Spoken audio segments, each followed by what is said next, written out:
Sir, we will move on to our next talk by Dr. Gokulath Sabapathy. So before the talk, let me introduce him to the audience. Dr. Gokulath received his BSc and MSc from the University of Madras, and he joined for PhD with Professor T.K. Chandrasekhar at IIT Kanpur and worked in the area of core modified expanded porphyrinoids. Dr. Sabapathy then joined as a global COE postdoctoral fellow with Professor Furuta at Kyushu University, Japan, on N-confused porphyrinoids, following which he has moved to NUS Singapore and worked as a research associate. In 2013, Dr. Sabapathy joined at CSIR Institute, IICT Hyderabad as a DST Inspire faculty, following which he has joined as an assistant professor in August 2015 at the School of Chemistry, IISER Trivandrum, and he is working in the areas such as planar conjugated macrocycles for near-IR applications, molecular probes for toxic element sensing, planar aromatic and anti-aromatic systems, and porphyrin-based dye-sensitized solar cells. Dr. Gokulath has also got several publications in international journals, and he is an active researcher. So we will listen to Sir's talk now. So we will move on to him. Yeah. Thank you, Dr. Deepa, for your kind introduction. So at the outset, I would like to thank organizing committee, especially Dr. Ravi Kumar, then Department of Chemistry, Central University of Kerala, for organizing such a wonderful virtual seminar, both internationally and nationally. So I feel very privileged to be a part of this symposium. So can I share now? So it gives me immense pleasure and veritable joy to be a part of this symposium. So before going to my talk, I just would like to introduce, it is a mandatory actually, because we were instructed to tell our ongoing mission, why the IISER is started, okay? I think many of you already aware, but the benefit of students, I just introduced what is IISER, why the IISER is started actually. So in 2005, there were two IISERs started by the approval from the Ministry of Human Resource and Development, and the aim of this IISER is basically to promote science, okay? To promote science, especially the younger generation, okay? And in the year 2008, 3 more IISERs were started. That is in Bhopal, one in another in Mohali, and we are in the third. That is the 5th IISER. That is in 2008. We have started a campus. Of course, last 5 years, 3 years, we have been working in our new campus. Before that, we were in our transit campus. Okay. Then recently, probably like 5 years before, 2 more IISERs, one in Tirupati and another in Berhampur. Then probably many more. We are hoping many more IISERs, such IISERs will fill our Indian map. Okay. So currently, we are located in the southern part of India, in the Kerala. In the Kerala also, we are in the southmost. You can see here. Then the main goal of our IISER is, as I told you before, it's promoting science. Basically, we are trying to intercorrelate this 4 branch, that is biology, chemistry, physics, and mathematics. Of course, humanities we recently introduced so that it can be an optional subject, so that the students who pursue science can also have a hand-on experience on bit of humanities and also communication and so on. Then a little bit about our department. So our department comprised totally 20 faculties, including our director, Professor J.N. Murthy. And as you can see here, broadly classified into 4 subdivisions. So like you can see organic, inorganic, physical, and theoretical. You can see that I am in inorganic subdivision. And we also got 2 emeritus professors, Professor Vankar from IIT Kanpur and Dr. Suresh Das. He is also Professor Emeritus here. He is a former NIST director. And then this is our profile, faculty profiles. You can see all these 20 faculties, including the new 3 faculties. I forgot to mention, that is Saumen, Dr. Saumen, Veera Reddy, and Basudev. Okay, these all 3 people are working on organic chemistry related research. Okay, you can see this Saumen and Basudev, then probably Saumen, Veera Reddy, and Basudev. Okay, remaining all faculties, you can see all the 20 faculties. Then broadly we are we are looking at doing some interdisciplinary research also. You can see that many of the research are overlap. Okay, we are trying to overlap with each other, and then we try to find out some of the application. Recently we entered into some battery research, supercapacitor, fuel cells, and also one of our colleagues is working on DNO nanotechnology and catalysis. Then we are also looking for people who can do computational modeling, and already existing theoretical chemists are working on this various other aspects. Okay, and just I would like to give some glimpse of our campus. This is the entrance.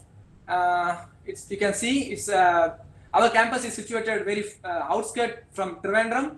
I think some of you might have heard it is like close to 45 to 50 kilometers from the airport, Trivandrum airport. It's a very beautiful campus located in the Western Ghats. So this is the very long shot. We can see the hostel complex, okay, student hostel complex. And this is our recently we Bharat Ratna CNR opened guest house named as Visitors Forest Retreat. And one of the research lab, I just took a snap from my colleague, and he's working on main group. And there are so many black photos I would like to share, but due to limited time, I'm just skipping. And this is another photo where you can see the indoor stadium, and overall you can see a beautiful scenic.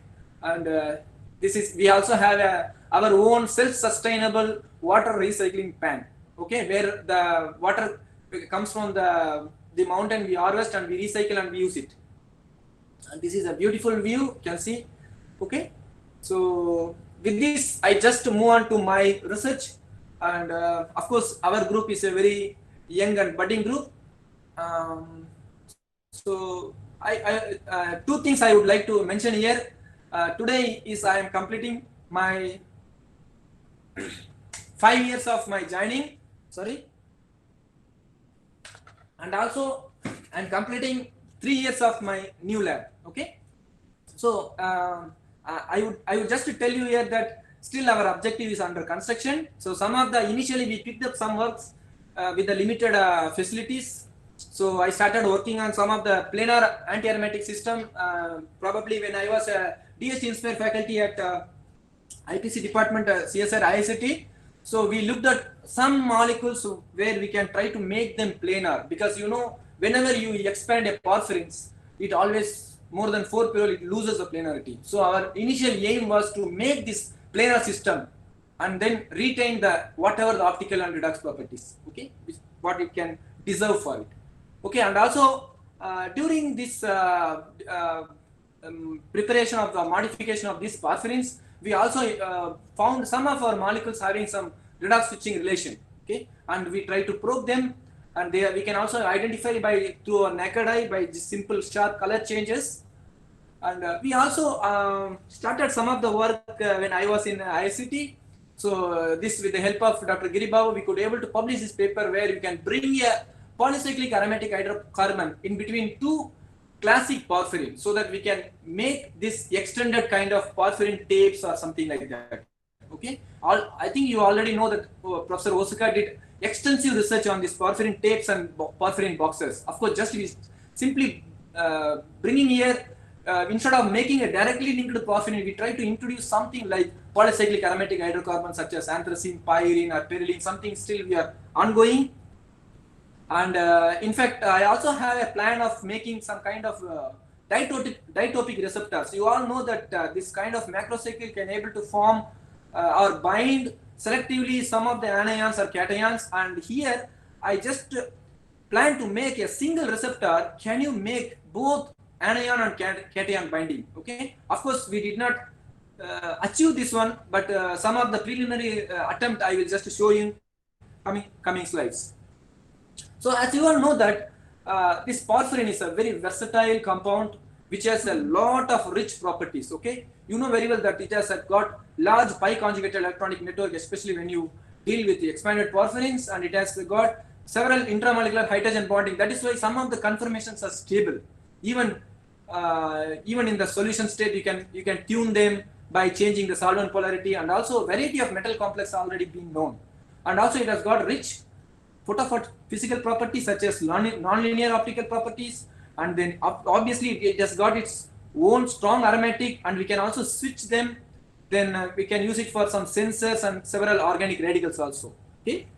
So now some of the molecules I chosen because just to compare what we recently published a paper on rosarin and octophyrin compounds. Okay. So this is one of the compound old back report, probably more than 20-30 years, actually 25 years ago, by Sessler.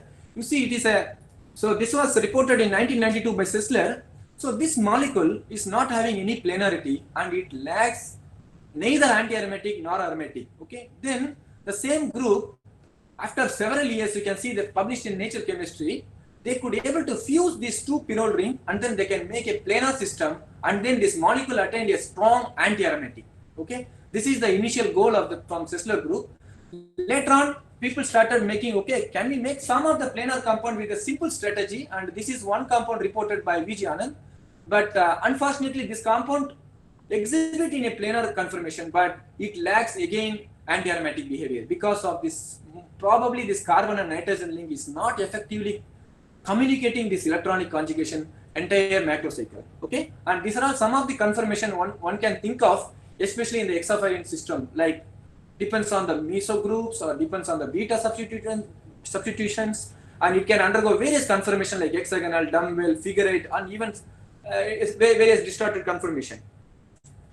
So these are all some of the properties, especially in the expanded porphyrin. As I mentioned before, whenever you expand the molecule by a porphyrin ring, it undergoes deplanar. That means it loses the planarity. Okay, so that is the first of our goal, to make a planar system. Okay, so I will not go into more detail because I want to show you some of our exciting results. So I just keep going this one. We just made this kind of hybrid dihedral by the synthetic strategy, and then we performed a self-condensation in the presence of Lewis acid. So we obtained a kind of cyclotrimer, also cyclotetramer. I think one of my PhD students also will talk slightly extent of this work actually in this concentration. Okay, we could able to get all these four compounds where your X is either oxygen or sulfur.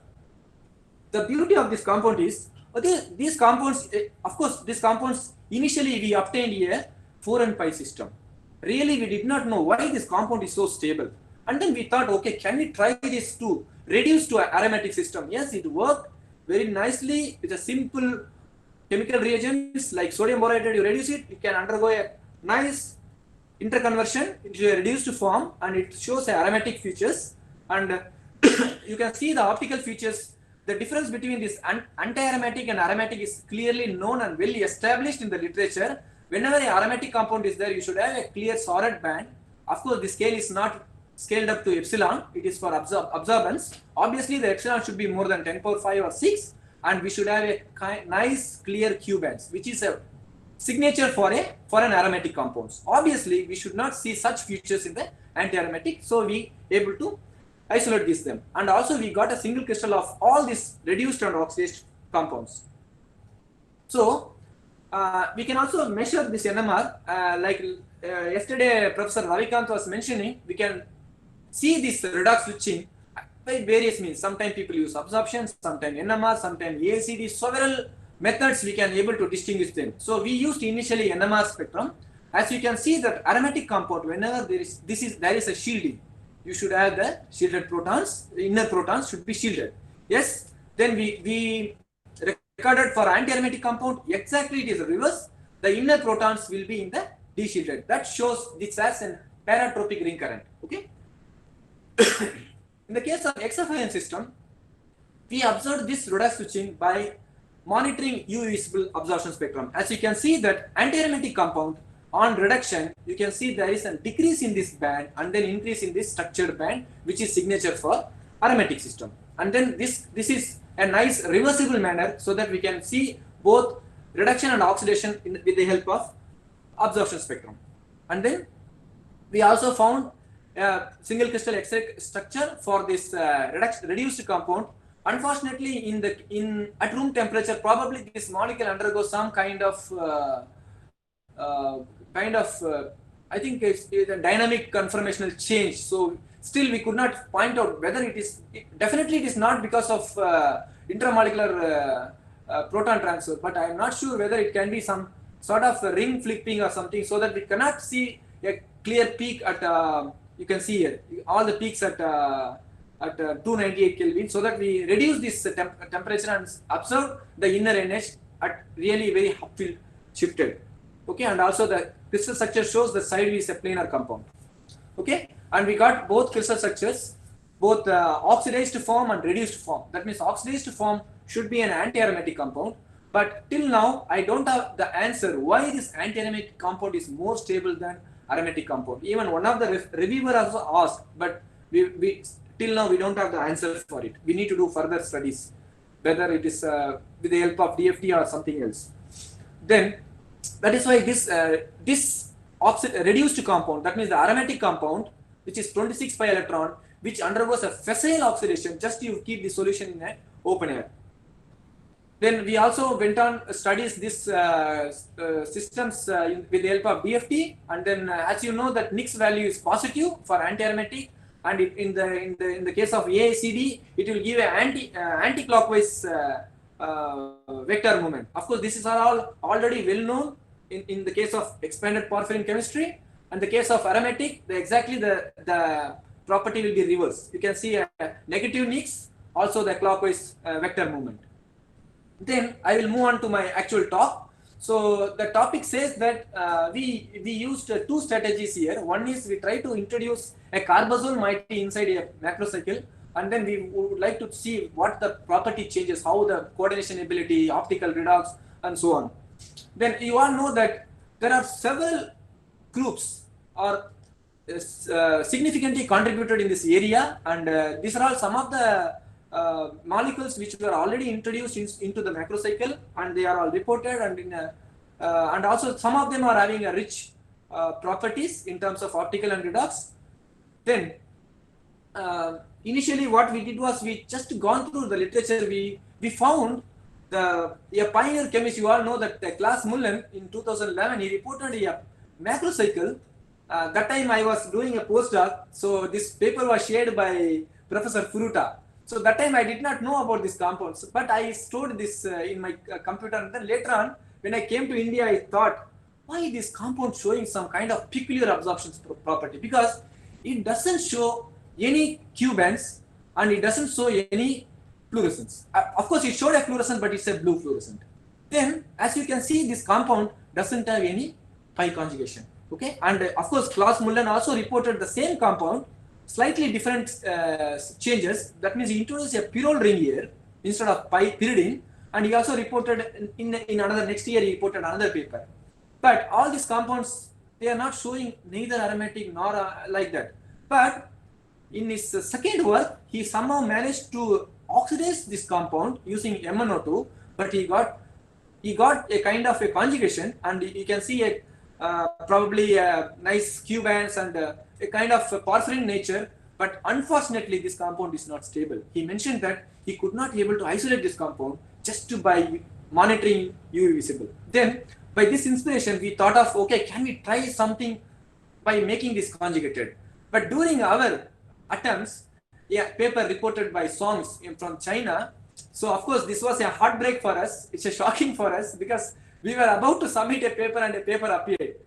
But then this where the Song used only one carbazole, and then he used a tripyromethane moiety, but the synthetic strategy is different than what we published. Okay, so we initially started this kind of dibromocarbazole having these two tertiary butyl groups. Probably we use this for solubility purpose, and we synthetic thing, you can see this simple Suzuki-Miura coupling in presence of palladium catalyst. So we can able to couple this boronic acid. You can see this kind of bis Bock protected tripyromethane type oligo precursor. Then on deprotection, we obtained a very nice yield actually. In fact, the same method was previously reported by Sessler also, but he used a high temperature with a low pressure, and of course the yield was more or less same with the same strategy. Then after obtaining this compound, we thought, okay, can we think of similar this McDonald type of condensation where several compounds already been prepared, okay, so that we can use this dialcohols. And it's a very simple method, but the very surprising to us is the yield. So yesterday some of you asked the question why this porphyrin gives low yield, but in our case we got above 55 or 60% yield, which is really very surprising to us, and it is a reproducible also. We can able to make several gram quantity if we can scale up this one. And we recently published this paper.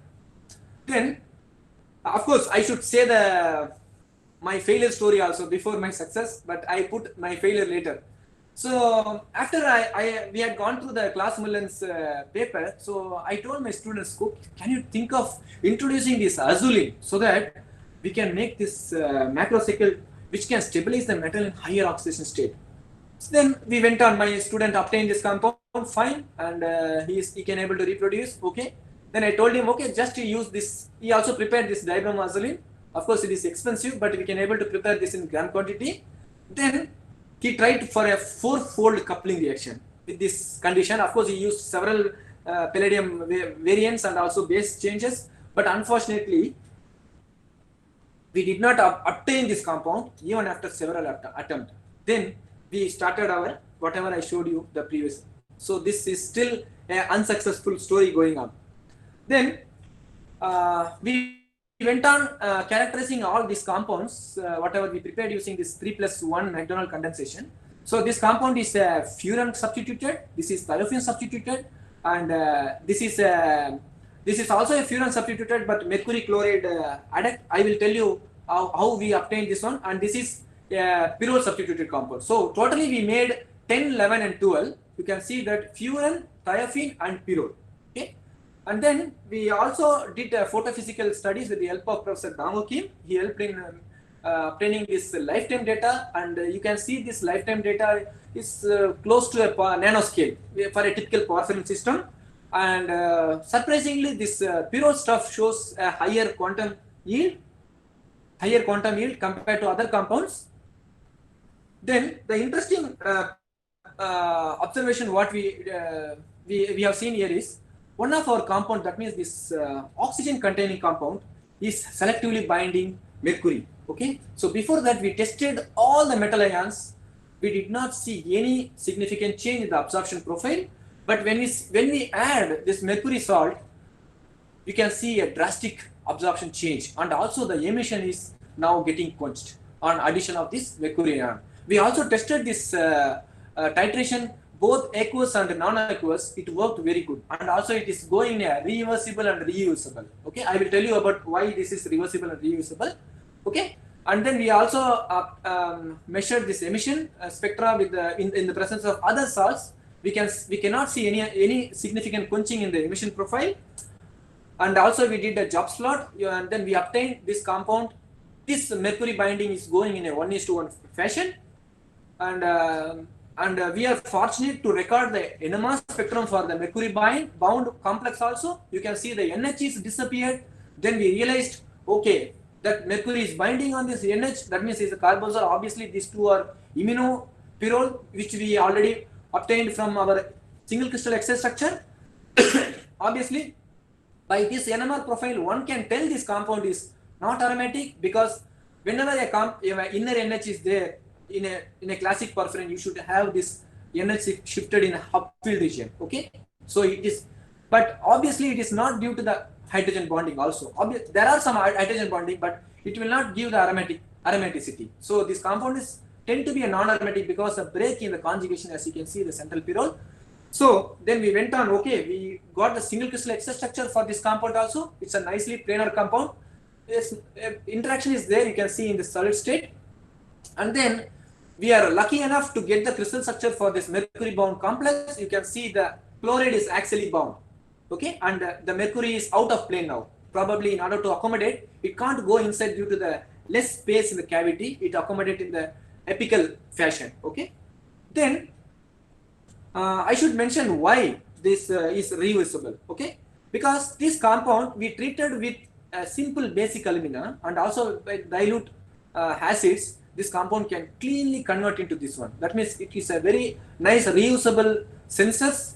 And as you know, many of know this. There are a lot of reports there available, but people usually use for reusable. Sometimes they use toxic reagents. Okay, so we thought, okay, can we try for some eco-friendly? So that we chose this basic alumina. Just after making this compound, You just pass through this in a short period of basic alumina, you can get back your free base, this O-carbazole system. Okay, this is published recently. And then we also get some kind of attention towards this DSSC. As you know that this is an emerging area. Of course, I am not very familiar with this area, but I am still in the learning stage. So this is, I think, our previous speaker, Dr. Giri Babu, extensively did a lot of work in this area. So I no need to tell many things. Now you all know this 2-dice is well established from Grätzel group, and this is also, you know very well how this dye-sensitized solar cell works. A conversion of light energy can be useful for a electrical energy. You can convert them to electrical energy, okay, by using the sensitizers. Okay, so we got to know one of our compound is showing some interesting property. That means this zinc carbazole compound. Okay, we matched up. Of course, it doesn't have an anchoring group, but we matched up this DFT initial preliminary studies, which suggests that this is very closely matching with the Grätzel compound. And then we went on to see further its optical property. Okay, this is the from the Grätzel paper. I took it. This is the absorption profile, and he used co-sensitizers in order to achieve that efficiency, whatever 12 points on. And the electrochemical data says that it has got 1 reduction and 2 oxidation waves. Okay, and it is reasonably reversible. And then we thought this compound, our compound, what is the zinc carbazole, is showing a superior property where you no need a sensitizer also, because you can see it's absorbing the whole visible region except a small gap between 500 to 600 nanometer. And very interesting to see that the electrochemical data, which is very close to what previously reported by this YD2 molecule. Okay, and we also got a single crystal of this. And of course, you can ask why this meso is free here. Of course, we want to introduce the anchoring group, and we also try to put on some long alkoxy group, which is currently ongoing in our lab. So this is completely characterized by NMR, and it is ongoing in our lab. And then we also did a electrochemical data of this O-carbazole, X-carbazole, but they are not so reversible. But to our surprise, this stable compound NH-carbazole gives a very nice, beautiful cyclic voltammogram in a reversible fashion. And when you introduce a zinc, a slight change in the profile, instead of 2 reduction, we are getting a 1 reduction, and 1 oxidation, we are getting 2 reduction. So we are now on track. So we also checked one of the different metal, cobalt, but it is not emissive, probably due to the, Dr. Giri Babu has already mentioned, I think the radiative pathway is getting blocked, probably that is why we are not getting this emission. And probably we can apply it for some catalytical applications. Okay, next I will just introduce my second and last topic. Second topic. We got interest into the cyclic body piece. As you all know that very few examples were known in the literature. Okay, and of course I collected these papers based on their extensive Stokes shift, because this compound is showing a large Stokes shift because of probably change in the geometrical in the excited state actually. That is why it may have this kind of large Stokes shift. Okay, so this is reported by Sessler. Okay, this molecule is called amethyrine, and this is there is no name for it, and we can put it in out of pyrene. Okay, and this is work by Professor Furuta and collaboration with Professor Damukin, and they introduce a kind of N-confused, since Professor Furuta is pioneer in this area and used this N-confused strategy to make this kind of tris body piece and quadruply connected body piece. And recently, Sessler also introduced a kind of pyridine here, and he prepared a kind of tris body piece compounds. And then, okay, we thought, can we think of something like making a cyclic body piece using the same strategy? Then we used our same precursor, which we used for our mercury sensor work. Then we, in fact, there was one report by Sessler using this compound. Sessler reacted this with acetone. He got a kind of a nice roof type molecule in 2004, JAXI published, and he mentioned this, that compound was very useful for anion binding. And then with that inspiration we got, okay, can we think of, instead of acetone condensation, can we think of any aldehyde condensation? Then we chose 2 types of aldehyde. One is pentafluorobenzaldehyde, another is acetaldehyde. just to make this kind of, these two are electronically and sterically different. Okay, and very surprising to note that we got a high yielding this kind of hexaphyrine type compound, and we also got a crystal structure of this which is nearly planar with these two opposite planes. Pyrroles are slightly above and below. Okay, and then we thought, okay, can we think of using this imino and amino pyrrole so that we can make a bis body piece? Okay, but in the presence of regular routine reactions like diisopropyl ethylamine, we used BF3 ethylate, but unfortunately we did not obtain this compound. Instead, we got something different. Okay, as you can see here, this carbazole NH is not involving. Probably it is depending on the pKa value, I think. It is not involving here. Instead, this kind of inverted pyrrole, previously inverted pyrrole, now getting reoriented, and then it is coming inside so that it can make this kind, it can form this kind of bis body piece. Okay, and the yield is not so bad. Still, it is close to 50%. And I will tell the crystal structure and structural property in the coming slides. Okay, before that, we did the solution structure of this compound. For this mesithyl ring, we can get this all the peaks in the aromatic region, but again, in the case of previous work, this inner NH is not either more upfield shifted or more downfield. So definitely this compound will come under the category of non-aromatic forms. Then further borylation with the in order to get this bis body piece, and there is no much change except the disappearance of this pyrrole NH. Okay, that means this is involving in the borylation. Okay, then the surprising thing is this is with mesithyl combination. Okay, mesithyl ring, which is sterically bulky. But in the case of pentafluoro at room temperature, we did not get a proper NMR spectrum. That means we did not get a complete information. Then we went on to do low temperature. Okay, then we reduce the temperature and see this. We can see this nice resolved spectrum at 213 Kelvin. That means definitely this molecule will undergo some sort of fluxional kind of behavior, or it can exist in several conformation at room temperature. That means these pyrrole ring will be rotating, and then probably large number of conformational possibilities are there. That's why it gives a less number of signals. And then we also fortunate to get the crystal structure of this body piece. You can see it's kind of a butterfly conformation. It one form, it one view, and the other view you can see this is the carbazole ring and this is the body P plane. So the distance is close to 7 angstrom, and then in the another view the distance between these two carbazole nitrogens are close to 5.3 angstrom, and then it also have some secondary interactions. You can see through CHF, which is close to 2.7 angstrom. I would like to play this video where you can see how this is showing a kind of butterfly conformation. Okay, you can see now. So this is the body P part. Okay, this is the body P part. This is the carbazole part. Now you can see the view. So this is one view,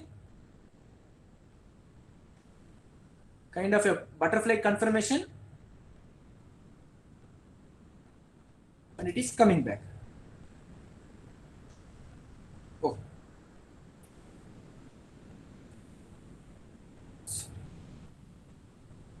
should go to next slide now. Okay. Okay, fine. Is it okay, Ravi? It is okay. Yes, it is okay. Thank you. Thank you. Now we went on to look into this optical property of these interesting molecules. So initially we did absorption and fluorescence studies, and this mesithyl ring substituted compound showing an emission at 642 and without any much change in the absorption profile. But this pentafluoro stuff is going towards redshift. But unfortunately, we cannot see more than this because of the limitation for this free bases. And you can see this large Stokes shift, which is probably twice than of previously reported, by which I already showed you some of the examples. Then for this body piece, the ground state property has some change, because previously it just got a shoulder, now it has got a kind of a sharpened, and the shoulder is now disappeared. And then we also measured the emission spectrum, it is even more redshifted. Now we still now we don't know the exact answer because we have to still further study about these compounds. Then we went on to do some laser studies with the help of one of my colleague in physics department. So he used a laser so that we can see how this tapering is happening in the emission profile. Okay, so that we could able to see from until where you can see this emission spectra for these both compounds. Okay, this is for the freebase and the corresponding body P, and this is the mistral stuff. Okay, and of course still lot to do, and we are currently working on this. And my final talk, I will just introduce about this 1,3 substituted benzene stuff actually. Okay, so our initial aim was to make such compounds where you can just replace this 4 mesocarbon with the help of benzene rings with 1,3 fashion. Okay, so that we devised a strategy with the help of this kind of diiodo substituted central pyrrole stuff. And unfortunately, again, as I mentioned you that Azuli's project, this also did not give any hoping results. Then we thought, okay, can we think of converting this kind of instead of iodo, because some synthetic difficulty we faced. So we just we made a dibromose compounds instead of diiodo, and then we reacted with this bisbipine. Of course, we prepared this with the help of bisbipine with this iodobromo compound, and we obtained this dibromo dibenzene substituted oligopyrrole. Then we went on doing this Suzuki-Miyaura, and we obtained this kind of penta stuff actually. You can see pyrrole benzene in alternate fashion. Okay. Then by our regular synthesis, we deprotected it, and then we went on to do this McDonald type condensation. So we obtained these 3 compounds with oxygen, sulfur, and pyrrole. I will not discuss about this pyrrole because it is yet to publish. And with this thiophene and furan, we got some interesting results. I will discuss with you now. And we also prepared a bithiophene introduced compound, incorporated compound. You can see here, it shows some panchromatic absorption. And this is the NMR spectrum for this furan and bithiophene substituted compound. You can see this compound doesn't have any aromaticity as usual.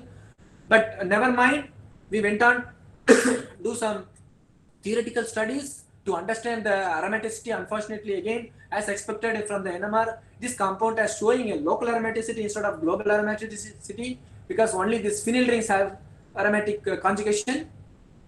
Then we analyzed this compound, all these 4 compounds with the help of UVVs. You can see these colored profiles, red for furan, purple for thiophene, blue for bithiophene with mesitile, and orange for bithiophene with pentafluorous stuff, all this green profile for protonated stuff. And then very interesting to note here, there is a sharp distinct color changes among all these compounds. And one interesting point is we obtained a kind of black color whenever we substituted a bithiophene ring. Okay, and you all know that yesterday Professor Masatoshi Ishida also reported a black color compound but using a metal involvement. But this is the report we published recently where there is no involvement of any metal centers, but we can get a black color, probably because of this. The absorption spectrum is covering in the visible region. Probably it is touching near to 7 also. Okay, and we are lucky enough to get the crystal structure for these 2 compounds. You can see here, one with thiophene substituted with the space group P21 and with bithiophene with space group P21C. We published this one recently, and we also got a ACS editor choice. This paper was selected by ACS editors, and we got a free open access for this molecule. And okay, long way to go. So with this, I just want to conclude my talk. So still our objective is under construction. We are yet to see few more exciting results from our group. So without hard work of my students, definitely I wouldn't have reached this level. So I must thank my students from their hardworking and untiring work. So I must thank them. And I just mentioned here a lot of work shown today is Mr. Ajay, Mr. Zulfikar Ali, and I think some major students, and here are new people. They are now just started, and of course Aswati also contributed in this BODP work. And yeah, Kalachalan is the mercury sensor work. He's trying to complete his thesis. So with this, I also should thank all this funding agency And finally, I thank you all for kind attention and listening to my talk. Thank you very much. Thank you for an excellent presentation. Now the topic is open for discussion.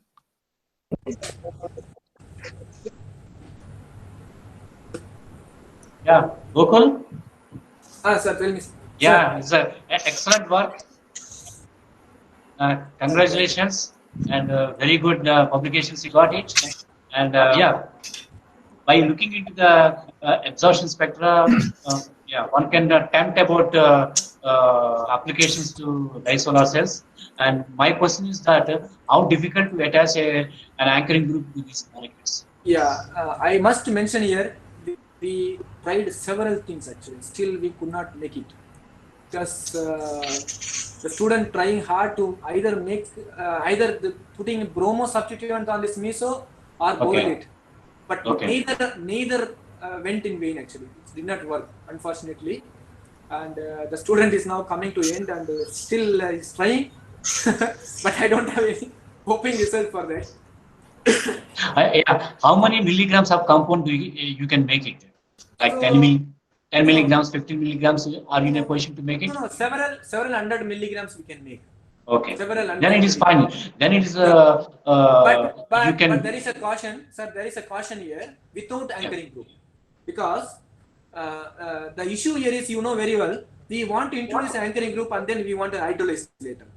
Okay. But initial steps, sometime before he was telling he could able to get a correlated or brominated stuff, but the problem again with the reproducibility. Unfortunately, he could not reproduce, and this compound is not stable. Before that it is stable, but after that it is not stable. We are now looking at introducing some long alkyl chain also. Okay. Otherwise, what about the yields of each reaction? Yeah, I mentioned already, it's like close to 50%.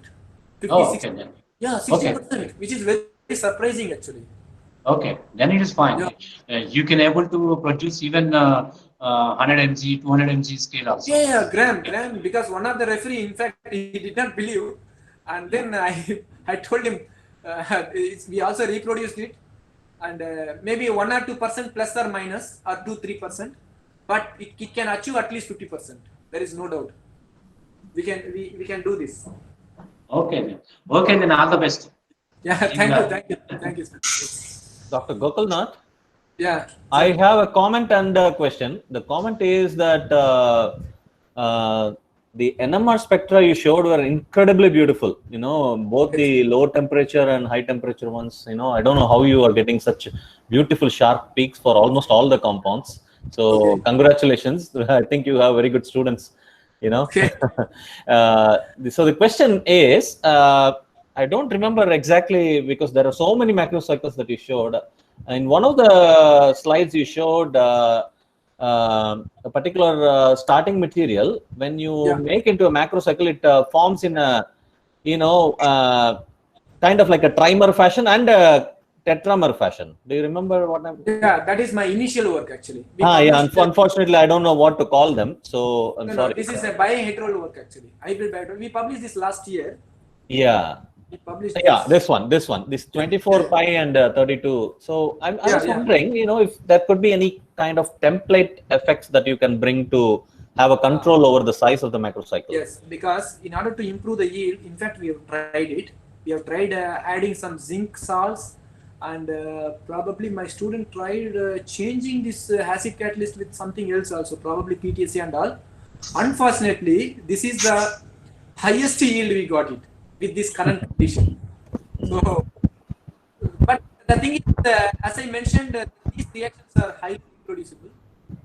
Okay. Now, what I'm asking is, by adding some kind of a template, metal template or some other template, whether you can exclusively get one macrocycle over the other. No, that we cannot do it, because the problem here is both are preferred with this angle. Both are preferred. In fact, we try to change the solvent, meaning the concentration of this precursor by diluting or concentrating. But unfortunately, we cannot avoid any one of these actually. Maybe we can change the ratio between these yields, but we cannot completely avoid. In fact, my student will show you in the afternoon. he also got larger macrocycle and also crystal structures by increasing the concentration. Yes. Okay. Yeah. Yeah. But we cannot avoid. Even his reaction also, he always says, "Sir, I always get this also in trace amount." So there will be some kind of statistical mixture between Yeah. these two. Yeah. Yes. Exactly. Okay. Good. Thank you, sir. Yeah. Thank you. No sir business. Well, this is a conference, international conference. So. Okay. Thank you. Okay. Raghu, is Raghu? Yes. Please. Can you? Please. I'm really interested in your. I'm really interested in your BODP. You know that microcycle, which has I think 3 BODPs. I think 3 or 2 BODPs. Two. We have got Can two. you please slide Yeah. And just 2 BODPs? Yeah. Yeah. You want to talk about this? This is So yes, can you? Yeah, I mean the absorption spectra, the absorption maxima is still at 465 or 475. I think you are saying it is that. the BODP stuff. If you see here, whenever we put there is yes, exactly 492. Redshift actually. But the bottom one went unfortunately, for the redshift. Unfortunately, molecule loses the planarity, but we really don't know why it is going redshift. Because the crystal structure I mentioned you, before BODP it is a planar compound. Of course, it doesn't have a conjugation. But as soon as when you introduce this BODP, the molecule loses the planarity, but subtle change in the optical property.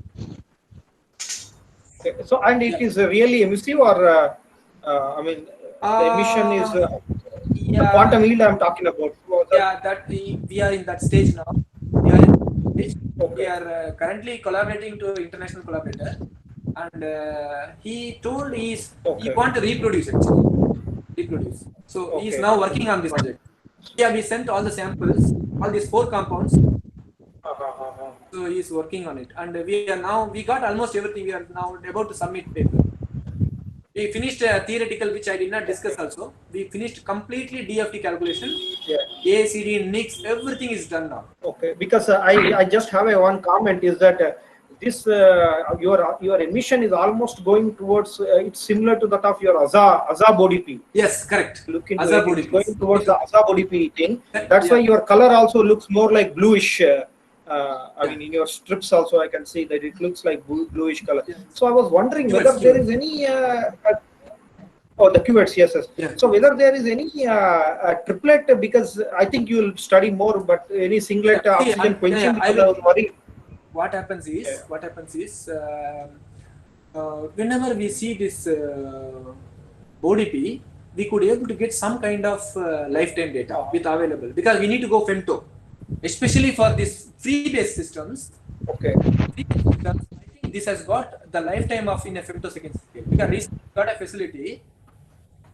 We got a facility started working, and also I am trying to collaborate also. So these 2 molecules, we don't know the lifetime, but definitely it is in the femto range. So, and one more comment is that I am not surprised that your boron is trying to rest between 2 nitrogens of pyroles. Fine. Because that pocket, nitrogen nitrogen pocket is actually very well suited for boron. Yeah. Rather than any other pocket, it is known in literature. So if there is dipyrromethane, boron will definitely go for dipyrromethane. Yeah, that is true. That is expected. Yeah. Rather than your indole or type of the pocket. Yeah, actually there are some reports. You might have seen in the probably I forgot. Initially. Yeah, from Japan. So they introduced here some kind of fused system. You might have seen indole.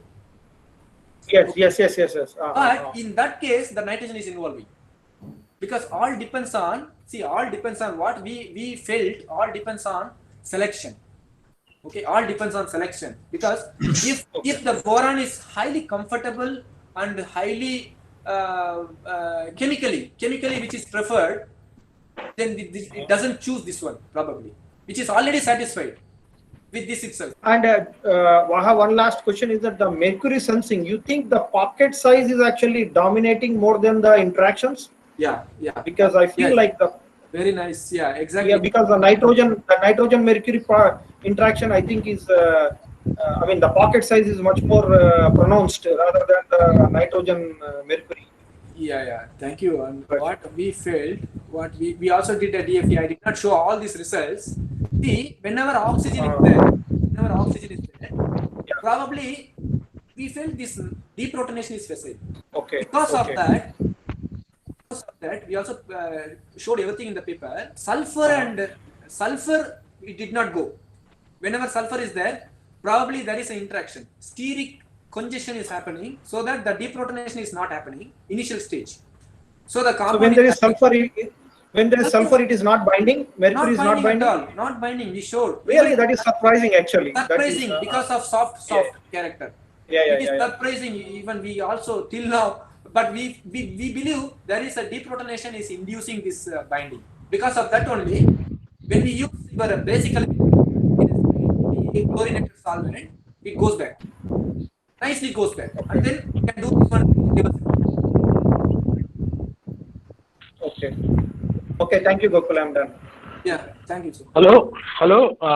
Can you hear me? Yeah. Please go ahead. Dr. Gokulnath, this is Sunil from Central University of Karnataka.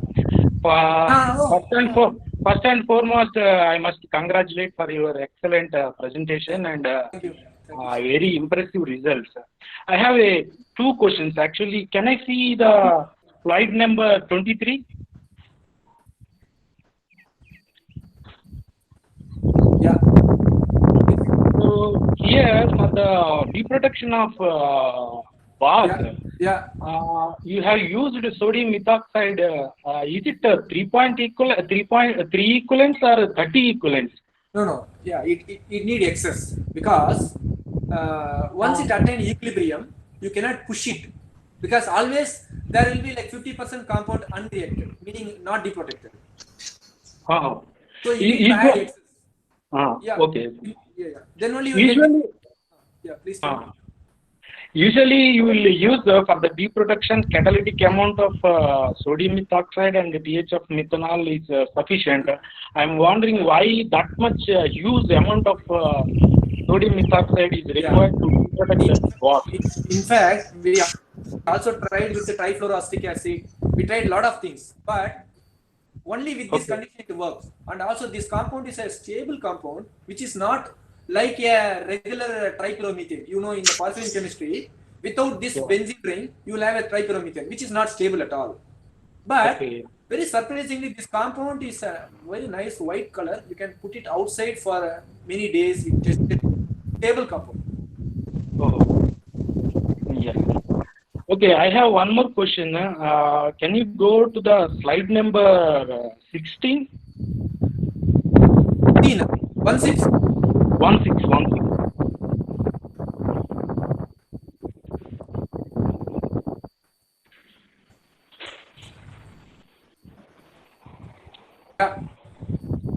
So actually for the compound 7, whereas the X is equal oxygen or nitro, almost negligible yields of the product. This so is what, can you explain what about the stability of these two compounds? Actually almost similar yields, but where X is equal to oxygen in the compound, in the case of 7 compound, it is almost negligible. 2% is almost negligible. Can you explain the stability of these two products? See, these compounds are highly stable. As I mentioned, we also got crystal structure. I think you are asking two things. One is ratio of this yield, right? I will answer first to that one. Later, I will come to the stability part. Whenever you want to tune this ratio, you need to control the concentration. Okay? Because whenever you want a smaller macrocycle in our basic things, whenever you want a smaller macrocycle, you have to do reaction high diluted. Okay? You have to do the reaction high diluted. But if you want a larger macrocycle, you have to do concentration. After all, my student will tell you, we also, 3 times, 4 times, we got only trace amount of this compound. We also got cyclopentamer and cyclohexamer. We also got crystal structure. Okay, so that we can tune this ratio by controlling the concentration. But your second question for stability, I don't have the answer right now because this anti-aromatic compound, which is 4n pi system compound, is more stable than this 4n plus 2. but the reason is unclear as of now. The compound somehow even if it's not stable, we got the structure by doing some kind of solvent combination. In fact, we got this structure, very unusual solvent. We got the structure, but yet to publish. We got Okay. published only anti-hermetic compounds. Okay, okay. Yeah. Okay, Gopalnath. Thank you. Thank you very much. Gopal. All the best. Hi, hey, this is Pradipta. Sir. Great job, man. You are really doing now. Okay. Thank So, you, sir. just I had this question, same thing. You are thinking about the stability of this anti-aromatic compound to the organism, this aromatic stuff. Is it? Did you try to check the stability in the inert atmosphere? This compound, Yeah. sir, yes, exactly, it is stable.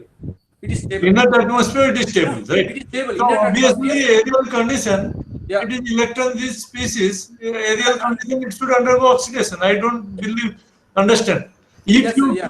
if you can convert that to 22 pi system, then I can say that it will be more stable. Obviously, more it is very difficult to achieve.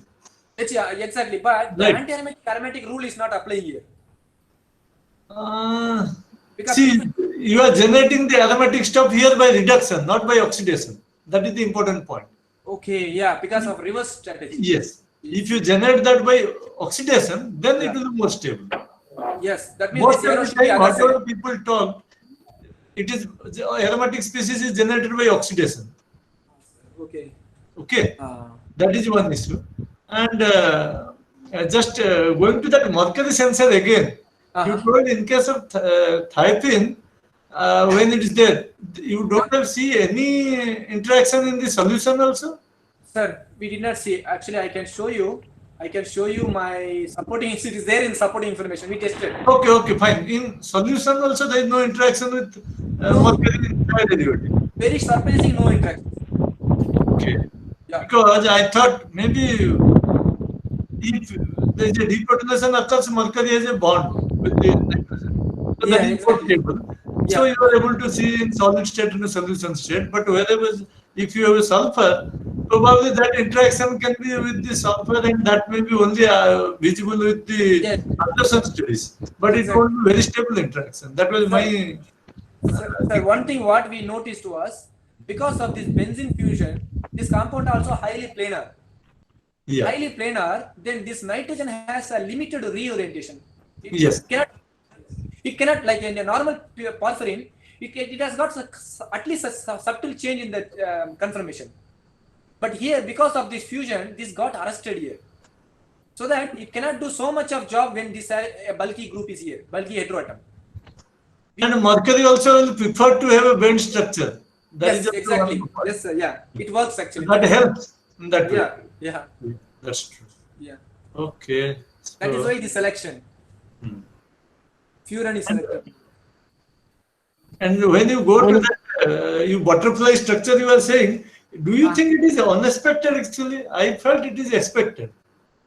You're talking about the body P work? Yes, when you put body P, it Yeah. should be going to non-planar conformation. Because when you see without body P, the twist is reducing the steric condition. So it is a planar. yes.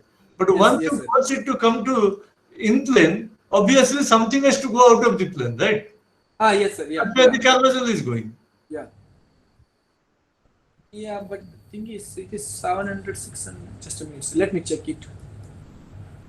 Yeah, because you can see here the absorption maxima is getting sharpened. This is what we are not sure actually. It's getting sharpened. Oh, but Obviously, because the molecule become more rigid now. more rigid. One, Okay, that is one what, because of the body P, second ground because of state. the Carvajal. Carvajal is also very rigid. yeah, in the ground state. Yes. So there is no flexibility. Because Professor Furut also mentioned his molecules also absorbing in the same range. You can see here 515, 520. Change is not much because the pathway probably remains same only, conjugation path. Exactly, sir. And actually this same point what Raghu was asking, the solution shows the way appears quite fluorescent. Do you expect it is reasonably good fluorescence? I Yeah, think, because it is under light actually. It is under light. yeah. So quantum field should not be very poor, I feel. Yeah, we believe actually. We believe that. Quantum field should not be poor. It's a good, very interesting result, actually. Thank you. Very good. Well done.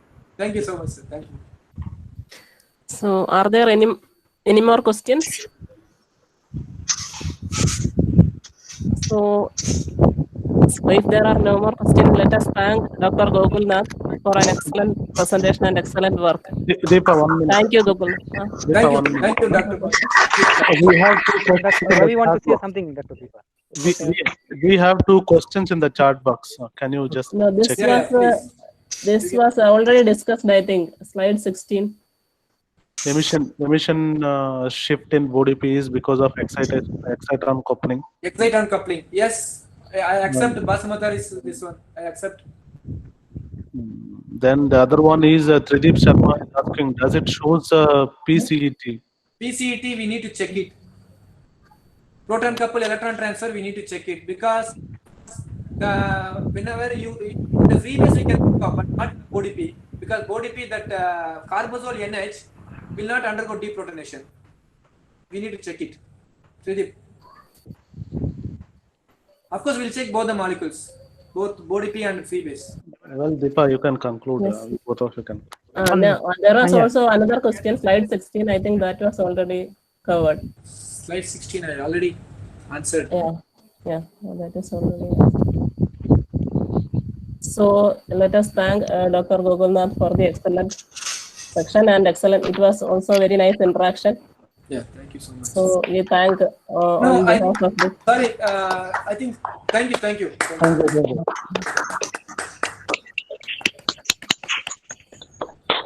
So I would like to thank organizer for giving us the opportunity. Thank you very much. Thank you. both the speakers for their Thank you, Dr. Raghavaya and Dr. Deepam for chairing the session and moderating the session. And on behalf of the organizing committee and Department of Chemistry, I thank you. And with this, we have concluded the technical session 4, and we will go to our lunch, quick lunch, and we'll shortly meet at 1:25. So another 25 minutes, we will be meeting for the next session. So in that session, it will be by Dr. Raghu Chitta will be delivering a talk. So we will listen to Raghu Chitta. It's too early, man. Lunch break has become very short. So what to do? So there is a lot of excitement from the audience. No, exactly. Rather than talk almost half of the time discussions, that's good. Ravi, we can go for 2 o'clock at least. Even speaker has to eat also. Yeah, fine, I think. Okay, fine. Then we will meet sharp 2 o'clock. Yeah, that's a reasonable time because everybody has to take. Yeah. Okay, fine. Dr. Ravi, thank you very much for the opportunity. Thank you, everyone. Thank you, Dr. Raghavaya. Thank you very much. Thank you, Deepa.